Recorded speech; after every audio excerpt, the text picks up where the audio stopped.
Combien sert-il à l'homme de tout gagner sur la terre et perdre son âme? Tout ce que tu peux faire pour ton corps un jour, ton corps te décevra. Comment? Nakosala nini pona nzoto na ngai, nasili kosala pe nalembi. Nakosala nini pona nzoto na ngai, nasili kosala pe nalembi. Nzoto yosengaki ngai elamba, nzoto napesaki yo. Nzoto yosengaki ngai masanga, nzoto napesaki yo. Nzoto yosengaki ngai batoni tobara, nakotisaki yo. Kasi lelo yo nzoto okei na libita, opesi ngata masite ya nyonso nasaleli yo.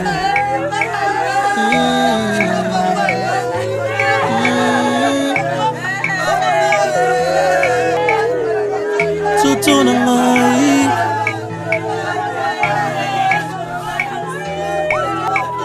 nzoto osengaki ngai basi ya pembe, ngai napesaki yo. Osengaki ngai ya mwindu ya mokuse ya molai, napesaki yo. Posa ya nzoto osengaki ngai Roboto tobatela kimia, tozali na mawa ya solo. Ndeko ya biso papa Joseph atiki biso kasi pe bate tozali na moto moko oyo akoki kobondo biso ote Nzambe ayokela ye mawa, alimbisa masumu maye, ayamba ye omboka ya ye. Okombo ya tata pe ya mwana pe Elimo Santu. Amen. Bandeko babolingo biso banso bana banzambe tosangani awa lelo na likambo ya pasi liwa ya ndeko ya biso papa Joseph. Nzambe abiangi ye, moboti wa ye, bana wa ye, biso bandeko ba ye, biso banso tozali na mawa solo. Ngai nazali sekwa, nazali bomoi. Moto ayambi ngai azali na bomoi. Bwa kembo sika wa banso elongo tobondela Nzambe ayamba ndeko ya biso Joseph omboka ye. Nzambe tata omeseni koyokela biso mawa pe kolimbisa biso wa biso Joseph onse lelo ayambaki yo pe atiaki motema na yo okotisa ye sikawa omboka ya yo ya esengo. Tokobondela bongo okombo ya Yesu Kristu oname mokonzi wa biso obileko biso seko. Amen. Yesu alobi na bayekoli bozala mitema likolo te, boyamba Nzambe, boyamba pe ngai. Ndako ya tata wa ngai ezali na biteni mingi, pe nakokende kobongisela bino esika. Soko ezalaki bongo te, mbele nalobaki na bino boye te. Kasi soko nakei pe nabongiseli bino esika, nakozonga lisusu po ya kokamata bino. Omboka ngai na ntina te, esika ngai nazali bino pe bozala. Lokumu na yo bana banzambe boboto, soki tolandi na bokebi sango elamu ye ekolakisa biso te okati ya mokili moye biso basi tozali baleki nzela. Lelo ezali ngonga ya papa Joseph, Nzambe abengi ye omboka ya ye. Lobi pe koki kozala ngonga ngai moto nakoloba na bino to pe ngonga ya moto mosusu.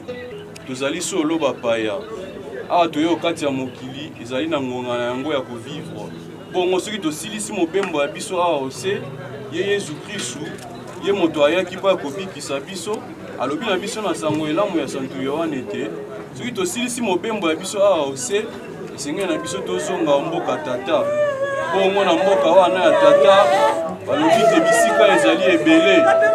Bongo na kolika te papa Joseph kama azalaki okati ya mokili andimelaki pe Nzambe, andimaki Yesu Kristu lokola mokonzi pe mobikisi. Na mayemaso asalaki mokolo na mokolo ayebaki kotosa mibeko na Nzambe. Miso mabiso bato akei kasi na miso ma Nzambe tozali na ye elongo ata kopasi kasi eloko tosengeli kosala tosenga te Nzambe asalisa ye apesa ye esika ya bopemi alisa biso ebondo bitema ya biso pe bakobongisa ezale ya biso esika nyonso tokozala esika nyonso tokoleka tosala kobele malamu po te mokolo masuka Nzambe amona biso apesa biso esika ya nkembo. Amen. Awa tokokoba mosala makokunda ndeko lokola bakristo bameseni tokobondela Nzambe mokonzi wa bomoi po te nguya ya ye ekweyisa ndeko ya esekwisa ndeko wa biso Yozefu akotisa ye molongo mwa basantu Kristu mokengeli molamu wa mpata sikawa akumba ye mapeke.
Mokonzi tokotondo yo botondi po ya malamu manso opesaki na mosaleli wa yo tango azalaki na ino awa ose mana manso makolakisa biso bolingi bwa yo makolakisa pe lisanga tokosangana banso na Kristu. Nzambe tangolu tokosenge yo otandela biso matoi ondima losambola biso oyamba mosaleli wa yo Joseph wa ondako ya yo biso baye totikali na ino se tolendisa mitema na mateya yo tokobondela bongo okombo ya Kristu oname mokonzi wa biso obileko biso seko. Amen. Mokonzi Yesu Kristu na liwali ya yo ebembelalaki olilita mikolo misato wana osantisaki malita mabato banson bayambi yo tokosenge na yo benisa sika alilita liye eye tata abiso Yozefu akolala seko ndeko abiso alala na boboto kino mokolo okosekwisa ye pe mwinda mwayo mwalobiko motanela ye yo ozali na bomoi pe na bokonzi obileko biso seko. Amen. Litani ya Santu Yozefu. Mokonzi yokela biso mawa. Mokonzi yokela biso mawa. Kristu yokela biso mawa. Kristu yokela biso mawa. Mokonzi yokela biso mawa. Mokonzi yokela biso mawa. Kristu yoka biso. Kristu yoka biso. Kristu ndimela biso. Kristu ndimela biso. Tata wa likolo Nzambe. Yokela biso mawa. Mwana mobikisi wa nse Nzambe. Yokela biso mawa. Elimu santu Nzambe. Yokela biso mawa. Santu bo santu Nzambe moko. Yokela biso mawa. Santu Maria. Sambela kwesa. Santu Yozefu. ekomokumi olibota ya Davidi, mwinda bakoko, olonga na moboti wa Nzambe, okengeli bopeto wa ngono mosantu, bokoli wa mwana Nzambe, ozi molamu wa libota lisantu, Yosefu pusi bosembo, Yosefu pusi bopeto, Yosefu pusi bokebi, Yosefu pusi botosi, Yosefu pusi molende, nakisa bokangi motema, olingi wa babola, nakisa basali, kemwa bomo ebwa libota, soma bazabolo, wate wa eklesia esantu, mwapata Nzambe okolongwa masumanse, mwapata Nzambe okolongwa masumanse, Nzambe atie mokonzi wa ndako ya ye, Nzambe atie mokonzi wa ndako ya ye, Nzambe atie mokonzi wa ndako ya ye, tosambela Nzambe na bolamu bwa yo bonene, oponoki Santu Joseph te.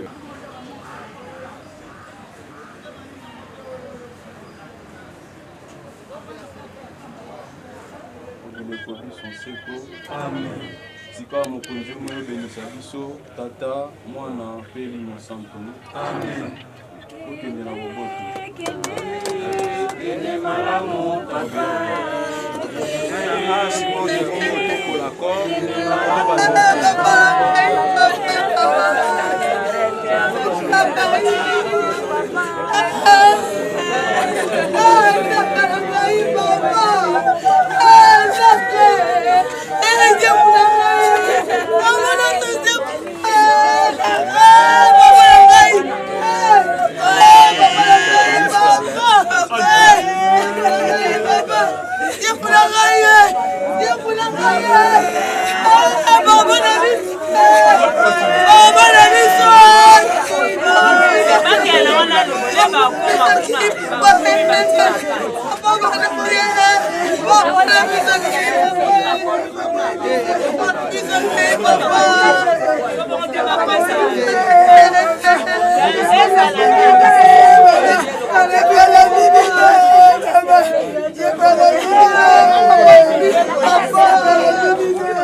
asalelaki yo asilelo yo tutu okei na lilita opesinga ta merci te na nyonso asaleli yo tutu na ngai tutu na ngai tutu na ngai tutu salaki ngai jamai tutu shilok na pesaki shishato na kusa tutu pesaki mutuka ndenge na ndenge ya shere nzoto pesaki yo tutu sengaki ngai kabelo ye tutu pesaki yo mavoyage kilikili posa na yo tutu asalelaki yango asilelo yo tutu okei na lilita opesinga ta merci te na nyonso asaleli yo tutu na nga tutu okisinga soni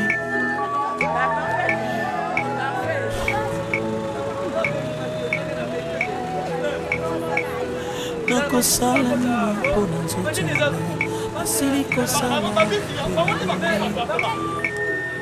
nakosala nini mpona nzoto nanga asili kosala mpe nalembi nzoto osengaki ngai nyonso nzoto napesaki yo nzoto osengaki ngai bana nzoto nakotaki bango.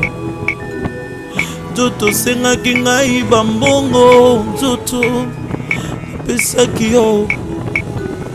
Kinuma osengaki ngai, nzoto nasalaki yango. Koyiba to kuluna osengaki ngai, nzoto nasalaki yango. Koeskroke bato ntango nyonso, nzoto ngai napesaki yo. Koboma bato ntango nyonso na bututu na moi, nzoto nasalaki yango. Kasi lelo yo nzoto, nzoto eyi na lilita. Pesi ngata merci te na nyonso nasaleli yo. Oh nzoto nanga, nzoto oyokisi nga soni. Nzoto na ngai, nzoto na ngai. Nzoto singaki nga nasimbakisi ye, nzoto salaki yango. Nzoto tindaki nga na buzoba ye, nzoto salaki yango. Kasi lelo yo nzoto, nzoto odecevoir nga. Olobaki nakota na esika bato ya minene bazalaka, nzoto nakotaki ye. Kasi lelo yo nzoto ngai, nzoto nango naloyibre. Teyaka yo moto zwi grâce, teyaka yo moto zwi grâce, teyaka yo moto zwi grâce, teyaka yo moto zwi grâce. Isengo ya mokili ekoleka na yango, loba ekotikala seko. Ambiance ya mokili ekoleka na yango, loba ekotikala seko. Teyaka yo moto zwi grâce, teyaka yo moto zwi grâce. Banganga nzambe yo moto zwi ngolu, banganga nzambe yo moto zwi ngolu. Isengo ya mokili ekoleka na yango, liloba ekotikala seko. Ambiance ya mokili ekoleka na yango, liloba ekotikala seko. Nyonso ya mokili ekokwea na mai, liloba ekotikala seko. Yokanga yo moto zwi grâce, yokanga yo oza na bomoi. Yokanga yo moto zwi grâce, yokanga yo moto zo vivre. Isengo ya mokili ekoleka na yango, liloba ekotikala seko. Posa ya nzoto ekoleka na yango, liloba ekotikala seko. Basi ya bato bakoleka na bango, liloba ekotikala seko. Aliloba ya nzambe sosola yango, tika mabe na mokili oyo bangaka nzambe.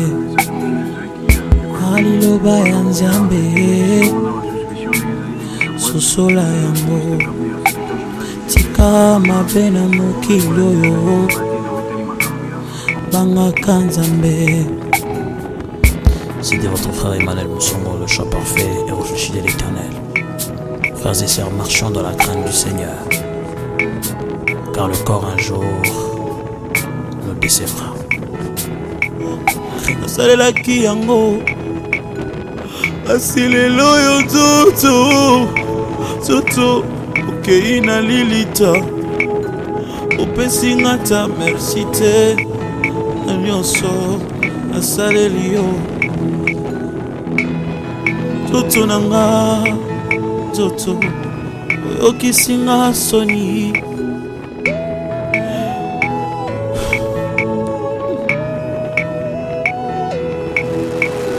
Nakosala nini mpo na nzoto nanga, nasili kosala mpe nalumbi. Nakosala nini mpo na nzoto nanga, nasili kosala mpe nalumbi. Nzoto sengaki ngai nyonso, nzoto napesaki yo. Nzoto sengaki ngai bana ye, nzoto nabotaki bango. Nzoto sengaki ngai bambongo, nzoto napesaki yo.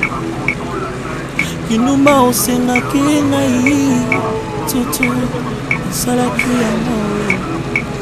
Koyiba to kuluna sengaki ngai, nzoto nasalaki yango. Koescroke bato tango nyonso, nzoto ngai napesaki yo. Koboma bato tango nyonso na bututu na moi, nzoto nasalaki yango. Asi lelo yo nzoto, nzoto kei na lilita. Pesi ngata merci te na nyonso saleli yo. Oh nzoto nanga, nzoto oyokisi nga soni. Nzoto nangai, nzoto nangai. Nzoto sengaki nga nasimbakisi ye, nzoto nasalaki yango. Nzoto tindaki nga na buzoba ye, nzoto nasalaki yango. Kasi lelo yo nzoto, nzoto odesevoir nga. Olobaki nakota na esika bato ya minene bazalaka, nzoto nakotaki ye. Kasi lelo yo nzoto na ngai, nzoto yango naloyibwe. Teyaka yo moto zwi grâce, teyaka yo moto zwi grâce, teyaka yo moto zwi grâce, teyaka yo moto zwi grâce. Bisengo ya mokili ekoleka na yango, liloba ekotikala seko. Ambiance ya mokili ekoleka na yango, liloba ekotikala seko. Teyaka yo moto zwi grâce, teyaka yo moto zwi grâce.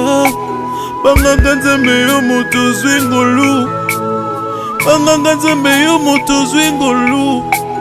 Bisengo ya mokili ekoleka na yango, liloba ekotikala seko. Ambiance ya mokili ekoleka na yango, liloba ekotikala seko.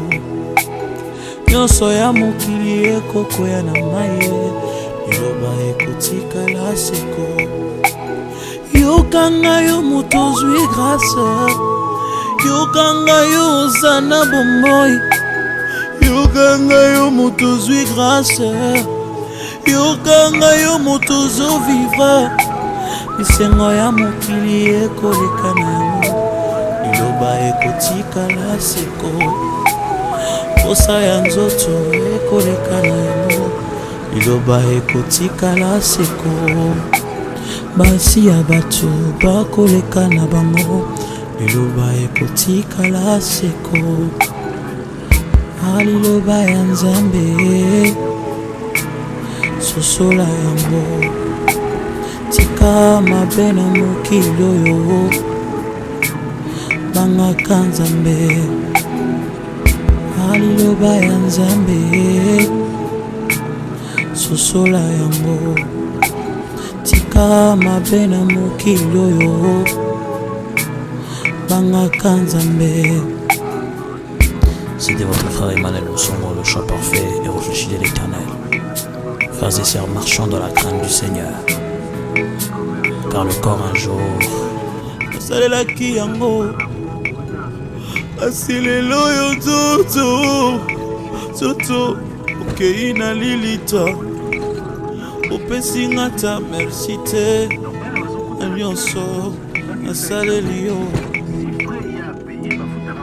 Nzoto nanga, nzoto oyokisi nga soni.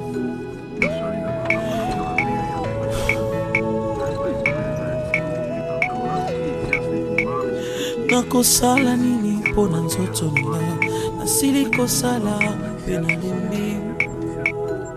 Nakosala nini mpona nzoto nanga, nasili kosala mpe nalembi.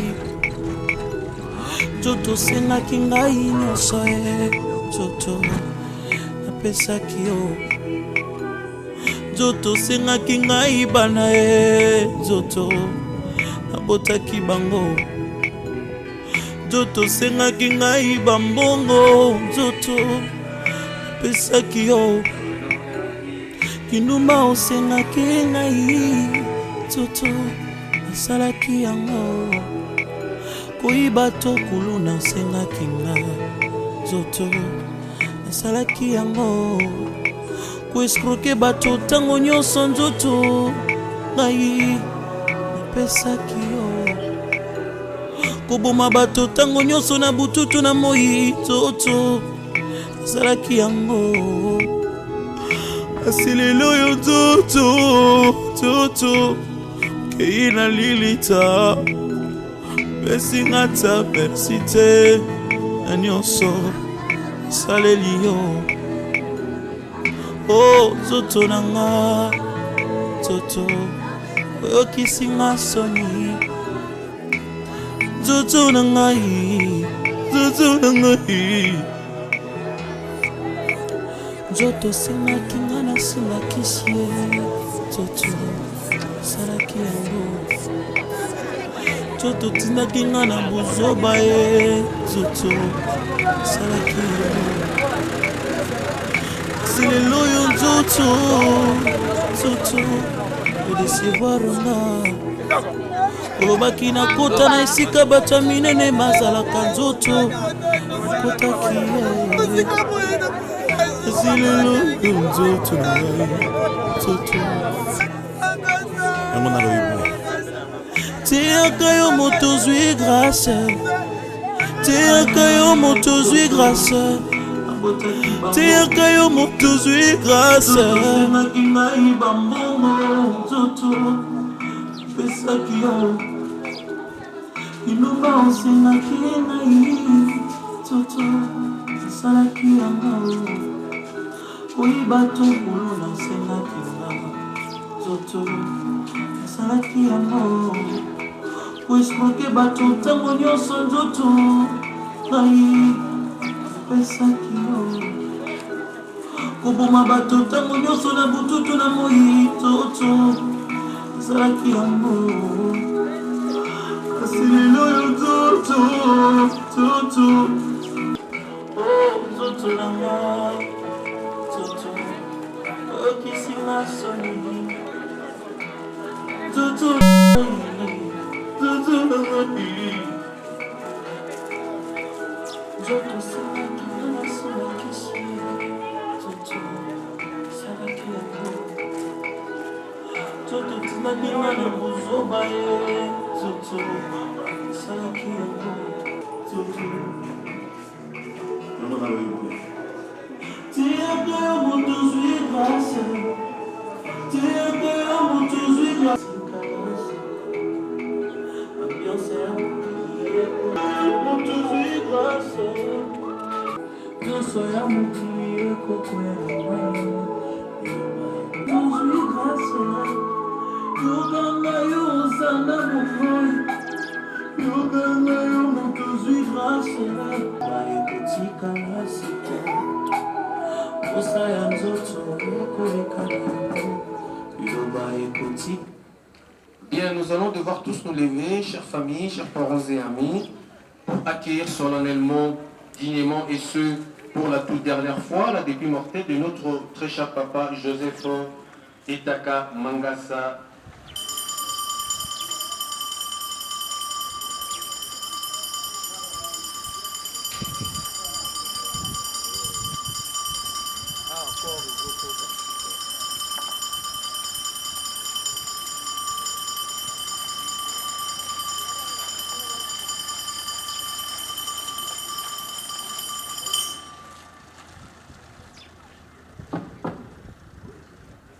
Merci beaucoup, veuillez vous asseoir. De porter correctement son masque ou son cache-nez à la manière de nos amis de sécurité. Voilà, et au nom de toute l'équipe d'accueil et entrée à l'inhumation de Papa Etaka Mangasa Joseph par cette citation qui nous dit ceci, je cite, véritable, l'aurore du jour qui n'aura point de fin. Fin des citations, c'est d'après Lazare Wouk dans La vérité israélite en 1862. Chers familles, chers parents et amis, c'est par cette citation pleine de sagesse que nous aimerions rappeler à vous que la vie de celui qui vous accompagnait dans son dernier voyage dans cette belle cité de la métropole académienne n'est pas finie. C'est pour lui le commencement d'une vie véritable dans le pays lointain qu'on appelle également le paradis. J'ai cité Papa Itaka Mangasa Joseph, ancien agent à la société fluviale conteneur du Zaïre, Flucosa en sigle. Et pour cause, nous partageons votre chagrin en ce moment difficile et nous vous prions de bien vouloir trouver ici l'expression de nos condoléances le plus émues. Sur l'histoire retraînera que notre très cher papa Joseph Itaka est descendant de la lignée parentale Boenge et Moango dans les secteurs du Pateke Sud, territoire de Bololo et tout, dans la magnifique province agricole du Maïndombe. Et voilà qui s'en va aujourd'hui dans la béatitude éternelle, rejoindre tous ceux qui l'ont précédé en nous quittant inopinément le vendredi 23 juillet 2021 ici à Kinshasa, loin de cette terre natale, au terme d'une traversée de vie honorable de 79 ans ou 79 ans. Riche de nombreuses qualités humaines, notre très cher papa Joseph avait cultivé en lui la générosité, le sens aigu du partage, l'hospitalité et la serviabilité. Toutes ces vertus étaient à la hauteur de l'image qu'il voulait de sa personne à l'égard de tous. Fervent chrétien catholique, très engagé à la paroisse Saint-Alphonse, située dans la commune de Matété, il est demeuré fidèle à ses convictions tout en respectant celles des autres. Papa Joseph, notre très cher qui nous accompagne ce jour dans son dernier voyage, a vécu une vie familiale heureuse, de père, grand-père et arrière-grand-père pleinement comblés, à qui revient la lourde charge de présider à la destinée de cette fratrie éplorée et angoissée face au vide et aux multiples défis à relever, dorénavant seul, ainsi qu'à l'impératif devoir de perpétuer la mémoire de notre très cher papa Joseph, qui venait de perdre un être si cher. Et de tous les enseignements, il sied de retenir que l'être humain ne meurt jamais. Il se transforme pour renaître.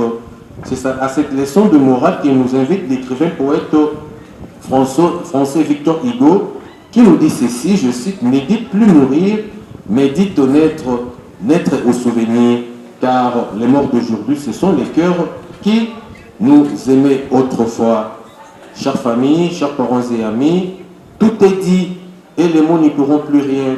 À présent, notre très cher papa Joseph Itaka Mangasa vient de changer d'adresse et de domicile. Désormais, vous n'irez plus les chercher ou chercher à les rencontrer au numéro D, ni après le guide dominical dans sa paroisse, sinon ici à la métropole académienne qui résidera et reposera désormais dans le quartier Canis sur l'allée 11 au numéro 421 de la rue de la Quiétude. Je répète, l'université nécropole Académia, quartier Canis, allée 11 au numéro 421 de la rue de la Quiétude. Pour lui rendre visite et offrir sa sépulture,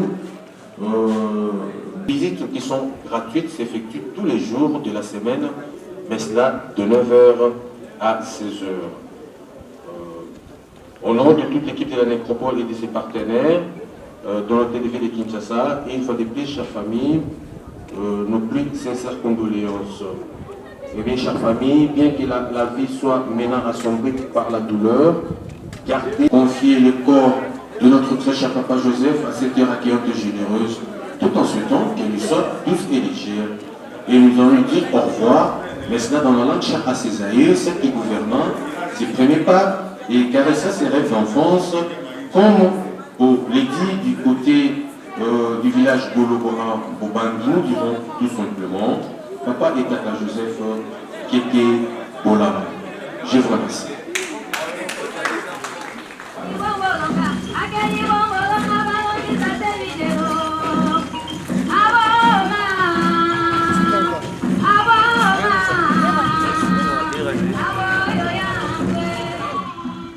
asalelaki yango asi lelo yo nzoto Toto okei na lilita opesi nga ta merci te na nyonso nasaleli yo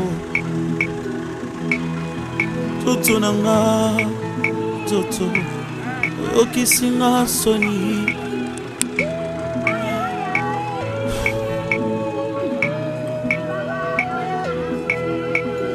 nakosala nini mpo na nzoto nanga nasili kosala mpe nalembi nakosala nini mpo na nzoto nanga nasili kosala mpe nalembi Toto sengaki ngai nyonso Toto napesaki yo Toto sengaki ngai bana Toto nabotaki bango Toto sengaki ngai bambongo Toto napesaki yo Kindumba osengaki ngai Toto nasalaki yango Koyiba to kuluna osengaki nga Toto nasalaki yango Koeskroke bato tango nyonso nzoto ngai napesaki yo Koboma bato tango nyonso na bututu na moi Toto nasalaki yango asilelo yo Toto kei na lilita pesi nga ta merci te na nyonso nasaleli yo Oh Toto na nga Toto oyokisi nga soni Toto na ngai Nzoto sengaki nga nasimbakisi ye Toto nasalaki yango Toto tindaki nga na buzoba ye Toto nasalaki yango asilelo yo Toto odecevoir nga olobaki nakota na esika bato ya minene bazalaka nzoto nakotaki ye asilelo yo nzoto na ngai Toto yango naloyiboye teyaka yo moto zwi grâce teyaka yo moto zwi grâce teyaka yo moto zwi grâce teyaka yo moto zwi grâce bisengo ya mokili ekoleka na yango biloba ekotikala seko ambiance ya mokili ekoleka na yango biloba ekotikala seko teyaka yo moto zwi grâce teyaka yo moto zwi grâce banganga nzambe yo moto zwi ngolu banganga nzambe yo moto zwi ngolu bisengo ya mokili ekoleka na yango biloba ekotikala seko ambiance ya mokili ekoleka na yango biloba ekotikala seko nyonso ya mokili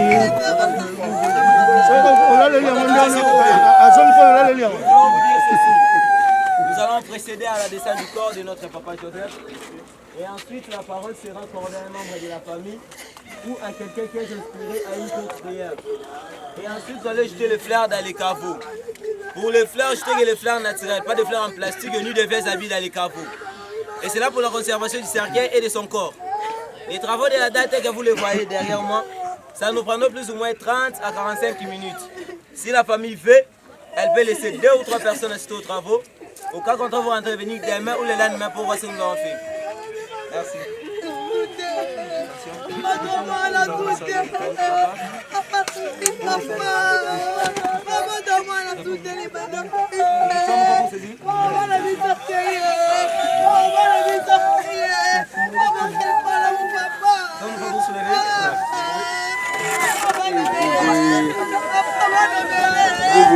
Tigana yo gogo tigana yo kwa nini gogo tigana awa kuna nini gogo tigana awa nini gogo nyo tigana toka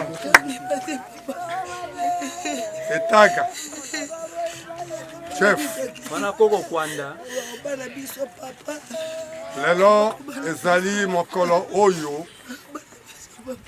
Nzambe asukisaki ete bomoi na yo bokosuka na mokolo na lelo onko na biso alobi ete ngai nakei kobongisela bino esika ngai nakei mpe bino bokozala kuna na yawe mpe tika ete nkolo oyo atongisaki bomoi na yo mpe azwi bomoi na yo okende na kimia mpe molimo yo e na bongo dosengi soki bobele bongo kuna na kati na kunda bawi bazali ete tika ete biso bao totikali awa na mokili oyo na bana na basi na libota nyonso tozala kimia tosengi ete Nzambe aza na biso na ntango oyo lelo mpe lobiko na moto nasengi bongo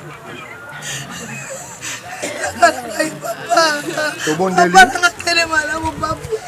mokonzi totondi yo lisusu tokumisi yo mpo oyeba ye mokolo ya lelo oyo noko na biso papa yaya akokota na mabele oyo olobaki ete touti na mabele tokozonga na mabele mbele ete misala na ye ekoka kobila ye po ete oyo biso tokolonda na mokili yango tokobuka yo ozali nzete biso tozali bitape soki tokangami na yo tokobota mbuma ebele mpe soki tokangami na yo mokolo wana tokovanda na bisika oyo okendaki kobongisa mpo na biso baoyo bandimelaki yo zala na biso na nyonso kati na nkombo na Yesu ye oyo atikaka bato te ye oyo akendaka na bato kino na se na mabele na nkombo na nde tolobi amen. Amen. Takala ngai papa papa tokamani papa oh papa banani tena lela papa si lela pardon papa pardon takala ngai papa nitike pasi papa okene malamu papa papa banebele papa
Mama Sandra tosepeli papa akundami na ye bien makambo nyonso eleki nango bien donc totikali atozelaka bata mwasi soki bakoloba nini mpona kokenda biso kuna pa papa yango kaka nde tozela me nyonso eleki nango malamu koya na mai liloba ekotikala seko yokanga yo moto ozwi grâce yokanga yo zana bomoi, yokanga yo moto zwi grâce, yokanga yo moto zo vivre.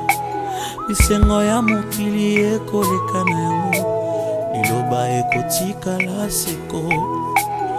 Posa ya nzoto ekoleka na yango, liloba ekotikala seko. Basi ya bato bakoleka na bango, liloba ekotikala seko. Liloba ya Nzambe sosola yango.